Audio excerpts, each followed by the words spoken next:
അപ്പോൾ നമ്മുടെ ഇന്നത്തെ ഫസ്റ്റ് ഡെസ്റ്റിനേഷൻ എന്ന് പറയുന്നത് ജെംസ് ഗാലറി ആണ് കേട്ടോ. അപ്പോൾ അങ്ങോട്ടേക്കാണ് ഇപ്പോൾ നമ്മൾ പോയിക്കൊണ്ടിരിക്കുന്നത്. ഈ കാണുന്നത് 1000 ബാത്തിനെ നോട്ടാണ് കേട്ടോ. 1000 ബാത്ത് എന്ന് പറയുന്നത് നമ്മുടെ ഇന്ത്യയിൽ ഏകദേശം 2874 രൂപയാണ്. ഇവിടുത്തെ നോട്ട്സിലെല്ലാം തന്നെ ഇവിടുത്തെ രാജാക്കന്മാരുടെ ചിത്രങ്ങളാണ് ഉള്ളത്. അങ്ങനെ നമ്മൾ നമ്മുടെ ഫസ്റ്റ് ഡെസ്റ്റിനേഷൻ ആയിട്ടുള്ള ജെംസ് ഗാലറിയിൽ എത്തിയിട്ടോ. ഇവിടെ പിന്നെ എൻട്രി ഫീയും കാര്യങ്ങളൊന്നും ഇല്ല.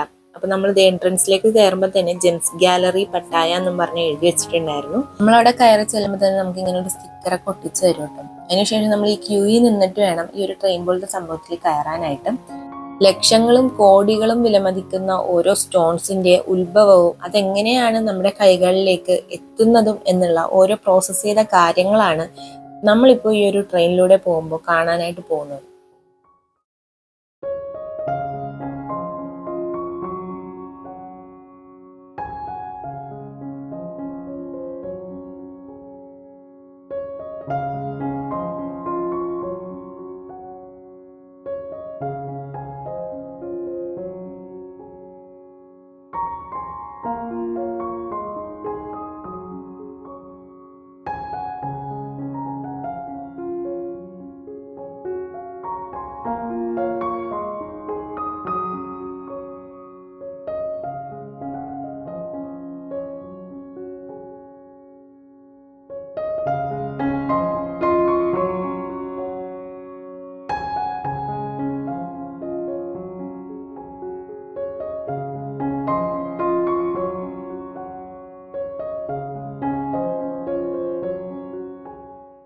അങ്ങനെ നമ്മൾ അവിടുന്ന് പുറത്തേക്ക് ഇറങ്ങി. നമ്മൾ ഇവിടെ വന്നിട്ടുണ്ടെങ്കിൽ നമുക്ക് ഓരോ സ്റ്റോൺസ് വെച്ചിട്ട് ജ്വല്ലറീസ് ഉണ്ടാക്കുന്നതൊക്കെ കാണാനായിട്ട് പറ്റും. എങ്ങനെയാണ് സ്റ്റോൺ കട്ട് ചെയ്യുന്നതെന്നും അതെങ്ങനെയാണ് പോളിഷ് ചെയ്യുന്നതെന്നുള്ള കാര്യങ്ങളൊക്കെ നമുക്ക് ലൈവായിട്ട് ഇവിടെ നിന്ന് കാണാനായിട്ട് സാധിക്കും. ഈ കാണുന്ന ചാർട്ടിൽ നോക്കിക്കഴിഞ്ഞാൽ നമ്മുടെ ബെർത്ത് സ്റ്റോൺ ഏതാണെന്ന് നമുക്ക് മനസ്സിലാക്കാനായിട്ട് സാധിക്കും. എന്റെ നവംബർ ആണ്, അപ്പൊ എന്റെ യെല്ലോ സ്റ്റോൺ ആണ് വരുന്നത്. പിന്നെ നമ്മൾ ഇവിടെ നിന്ന് എന്തെങ്കിലുമൊക്കെ പർച്ചേസ് ചെയ്യണമെന്നുണ്ടെങ്കിലും ലൈഫ് ടൈം ഗ്യാരണ്ടി തന്നാണ് കേട്ടോ ഇവർ ഇതൊക്കെ സെല് ചെയ്യുന്നത്. അതിന്റെ ഒരു സർട്ടിഫിക്കറ്റും കാര്യങ്ങളൊക്കെയാണ് ഇവിടെ ഫ്രെയിം ചെയ്ത് വെച്ചിട്ടുള്ളത്. ലോകത്തിന്റെ പല ഭാഗത്തു നിന്നും കൊണ്ടുവന്നിട്ടുള്ള wide varieties of gem stones ആണ് നമ്മുടെ മുമ്പിൽ ഇവര് പ്രദർശിപ്പിച്ചിട്ടുള്ളത്. പിന്നെ എല്ലാ ജ്വല്ലറീസും തന്നെ ഇവിടെ ഹാൻഡ് മെയ്ഡ് ആണെന്നുള്ളതാണ് എടുത്തു പറയേണ്ട ഒരു കാര്യം. ഫസ്റ്റ് ഞങ്ങൾ ജെംസ് ഗാലറിയിലാണ് കേട്ടോ പോയത്. ഗ്ലോബൽ ഹബ് ഓഫ് തായ്ലാൻഡ് എന്നാണ് ജെംസ് ഗാലറി അറിയപ്പെടുന്നത്. ജെംസ് ഒക്കെ എങ്ങനെയാണ് കണ്ടുപിടിച്ചതെന്നുള്ള വീഡിയോ, അതുപോലെ തന്നെ എങ്ങനെയാണ് നിർമ്മിച്ചതെന്നുള്ള ഒരു സംഭവമൊക്കെ നമ്മളെ കാണിച്ചു തന്നിട്ടുണ്ടായിരുന്നു. ഒരു ട്രെയിനിൽ കൂടി പോകുമ്പോഴത്തേക്കും ഓരോ സ്റ്റോൺസും അവിടെ വിൽക്കുന്നുണ്ടായിരുന്നു. നമുക്ക് വേണമെന്നുണ്ടെങ്കിൽ വാങ്ങാം. അപ്പൊ മിനിമം പ്രൈസ് റേഞ്ച് എന്ന് പറയുന്നത് 1000 ബാത്ത് ആണ് കേട്ടോ. പിന്നെ അതിന്റെ അകത്തായിട്ട് ഈ സോപ്പും അതുപോലെ തന്നെ ചെറിയ ചെറിയ ബാഗ്സും വാച്ചസ് ഒക്കെ വിൽക്കുന്നുണ്ടായിരുന്നു കേട്ടോ. അപ്പോൾ ഇവിടെ എന്തായാലും വരുവാണെങ്കിൽ നിങ്ങൾ അതൊന്ന് കയറി കാണണം. പിന്നെ ഓരോ റിങ്സ് ഒക്കെ ഉണ്ടാക്കുന്നത് കാണിക്കുന്നുണ്ടായിരുന്നു എങ്ങനെയാണെന്നുള്ളത്. ഓരോ സ്റ്റോൺസും എങ്ങനെയാണ് നിർമ്മിച്ച് വരുന്നത് എന്നുള്ളതും കാണിക്കുന്നുണ്ടായിരുന്നു കേട്ടോ. ഞങ്ങൾ ഇപ്പോൾ ജെംസ് ഗാലറിയിൽ നിന്ന് ഇറങ്ങി. ഇപ്പോൾ ഉള്ളത് സാഞ്ചുറി ഓഫ് ട്രൂത്തിന്റെ ആ ഒരു പാർക്കിംഗ് ഏരിയയുടെ സൈഡിലുള്ള ഒരു ചെറിയ സ്ഥലത്താണ്. അവിടെ കോഫിഷിന്റെ ഒരു ചെറിയ പോണ്ടൊക്കെ നല്ല ഭംഗിയിൽ വെച്ചിട്ടുണ്ടായിരുന്നു. അത് നമ്മുടെ ഗൈഡ് കൊണ്ടുവന്ന ഈ ഒരു മ്യൂസിയത്തിന്റെ ഒരു ചെറിയ ബ്രോഷർ തന്നിട്ടുണ്ടായിരുന്നു. അതില് ഈ ഒരു സാഞ്ചുറി ഓഫ് ട്രൂത്തിന്റെ 7 ട്രൂത്തിനെ കുറിച്ച് വിവരിച്ചിട്ടുള്ള ചെറിയ എക്സ്പ്ലനേഷൻ ഒക്കെ കൂടിയിട്ടുള്ള ഒരു ബ്രോഷർ ആയിരുന്നു അത്. അതില് നമുക്ക് ചെയ്യാൻ പറ്റിയിട്ടുള്ള കുറച്ച് ആക്ടിവിറ്റീസും കാര്യങ്ങളൊക്കെ ഉൾപ്പെടുത്തിയിട്ടുണ്ട്. പിന്നെ ഇതിന്റെ ഒരു മാപ്പും ഉണ്ടായിരുന്നു. മ്യൂസിയത്തിന്റെ അങ്ങോട്ട് പോകുന്ന വഴി നമുക്ക് കുതിരകളെയൊക്കെ കെട്ടിയിട്ടേക്കുന്നത് കാണാനായിട്ട് പറ്റും കേട്ടോ. ഇവിടെ ഹോഴ്സ് റൈഡ് ആക്ടിവിറ്റി ഒക്കെ ഉണ്ട്. അതുപോലെ തന്നെ എലിഫന്റ് സഫാരി, അങ്ങനത്തെ കുറച്ച് ചെറിയ ആക്ടിവിറ്റീസും കാര്യങ്ങളൊക്കെ ഉണ്ടായിരുന്നു. ഈ ഒരു മ്യൂസിയത്തിന്റെ ഒരു അടിപൊളി വ്യൂ പോയിന്റ് ആണ് ഈ കാണുന്നത്. ഇവിടെ നിന്ന് നോക്കിക്കഴിഞ്ഞാൽ നമുക്ക് ഈ ഒരു സാഞ്ചുറി ഓഫ് ട്രൂത്തിന്റെ ഒരു മേൽഭാഗവും അതുപോലെ ചുറ്റിനും കടലും ആയിട്ടാണ് കാണാനായിട്ട് സാധിക്കുക. അപ്പൊ അതുകൊണ്ട് തന്നെ ഇവിടെ ധാരാളം പേര് ഇരുന്ന് ഫോട്ടോസും കാര്യങ്ങളൊക്കെ നമ്മൾ എടുത്തിട്ടുണ്ടായിരുന്നു.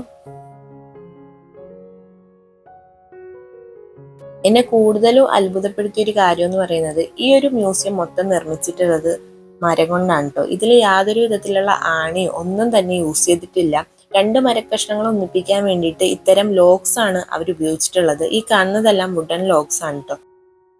പിന്നെ ഈ ഒരു മ്യൂസിയത്തിന്റെ എൻട്രി ഫീ വരുന്നത് 500 തായ് ബാട്ട് ആണ്. അപ്പൊ നമുക്ക് വേണമെന്നുണ്ടെങ്കിൽ ഇവിടെ നിന്നൊരു ഗൈഡിനെ സെലക്ട് ചെയ്ത് കൊണ്ടുപോകാം. നിരവധി വ്യത്യസ്ത ഭാഷകൾ സംസാരിക്കുന്ന ഗൈഡ്സ് ഇവിടെ അവൈലബിൾ ആണ്. അപ്പൊ നമ്മുടെ ടൂർ ഗൈഡ് നമുക്കൊരു ഗൈഡിനെ സെറ്റാക്കി തന്നിട്ടുണ്ട്. നമ്മൾ ഈ ഒരു പടി ഇറങ്ങി ചെല്ലുമ്പോൾ നമുക്ക് കൊത്തുപണികളൊക്കെ ചെയ്യുന്ന ഒരു സ്ഥലം കാണാനായിട്ട് സാധിക്കും. സാഞ്ചുറി ഓഫ് ട്രൂത്തിലേക്ക് വേണ്ടിയുള്ള ശില്പങ്ങളാണ് ഇവിടെ കൊത്തിയെടുക്കുന്നത്. ധാരാളം സ്ത്രീകളാണ് ഇതിൽ കൂടുതലും ഉണ്ടായിരുന്നത്. ഈ ഒരു മ്യൂസിയത്തിന്റെ ചെറിയൊരു മോഡലാണ് ഇവിടെ ചെയ്തു വെച്ചിട്ടുള്ളത്. ഞാൻ നിങ്ങളോട് നേരത്തെ പറഞ്ഞ പോലെ ഒരു ആണി പോലും മ്യൂസിയം നിർമ്മിക്കാനായിട്ട് ഇവർ ഉപയോഗിച്ചിട്ടില്ല. അതിനു പകരം യൂസ് ചെയ്തിട്ടുള്ളത് മരത്തിന്റെ കഷ്ണങ്ങൾ ഒരു പ്രത്യേക രീതിയിൽ കട്ട് ചെയ്തെടുത്തിട്ട് ലോക്ക് ചെയ്യുന്ന ടെക്നിക്കാണ് യൂസ് ചെയ്തിട്ടുള്ളത്.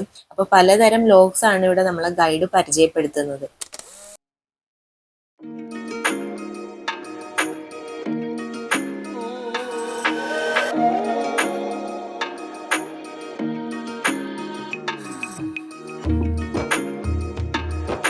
ആയിരത്തി 1981 ആരെയും വിസ്മയിപ്പിക്കുന്ന ഈ ഒരു മ്യൂസിയത്തിന്റെ നിർമ്മാണം ആരംഭിച്ചത്. എന്നാൽ ഇപ്പോഴും ഇതിന്റെ പണികളൊക്കെ നടന്നുകൊണ്ടിരിക്കുകയാണ്. 2050 ഇതിന്റെ പണികളെല്ലാം പൂർത്തീകരിക്കുമെന്നാണ് പറയുന്നത്. ഈ ഒരു മ്യൂസിയം കൺസ്ട്രക്ട് ചെയ്തത് ലേക്ക് ഗിയഫൻ എന്ന് പറയുന്ന ഒരു പ്രമുഖ തായ് ബിസിനസ്മാൻ ആണ്. അദ്ദേഹം ഇപ്പോൾ മരണപ്പെട്ടു. എങ്കിലും അദ്ദേഹത്തിന്റെ ആഗ്രഹം നിറവേറ്റാനായിട്ട് ഇപ്പോഴും ഇവിടെ പണികൾ നടന്നുകൊണ്ടിരിക്കുകയാണ്.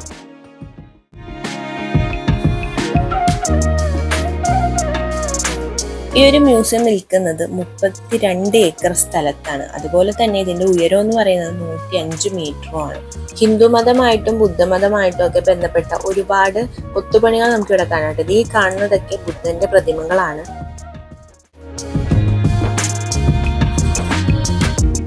നമ്മളെല്ലാം ആശ്ചര്യപ്പെടുത്തുന്ന രീതിയിലാണ് ഓരോ കൊത്തുപണികളും ഇവിടെ ചെയ്തു. എല്ലാത്തിനും നല്ല ഫിനിഷിങ്ങിലൂടെയാണ് ഇവിടെ ചെയ്തു വെച്ചിട്ടുള്ളത്. വികലാംഗരായിട്ടുള്ള ആൾക്കാർക്കും അതുപോലെ തന്നെ പ്രഗ്നന്റ് ആയ ലേഡീസിനും ഒക്കെ പോകാൻ പറ്റിയിട്ടുള്ള ഒരു ലിഫ്റ്റാണ് നമ്മളിപ്പോൾ കണ്ടത്.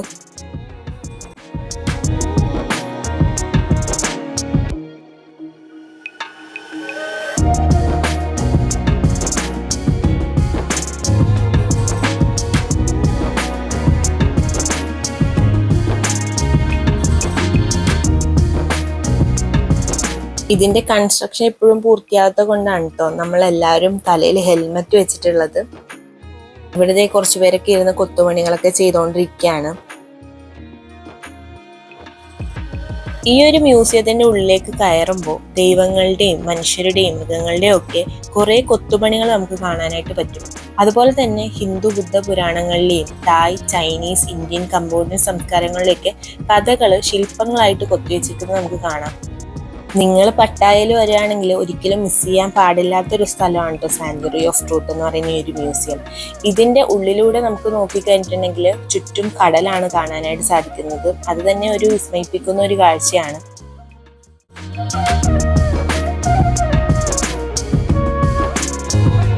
പൂർണ്ണമായിട്ടും മരത്തിൽ കൊത്തിയ ശില്പങ്ങളാൽ നിർമ്മിച്ചിരിക്കുന്ന ഈ ഒരു മ്യൂസിയം കലയും സംസ്കാരവും പുരാതന ജീവിത രീതികളും വിജ്ഞാനവും തത്വചിന്തയും പ്രദർശിപ്പിക്കുക എന്ന ലക്ഷ്യത്തോടെയാണ് നിർമ്മിച്ചിട്ടുള്ളത്.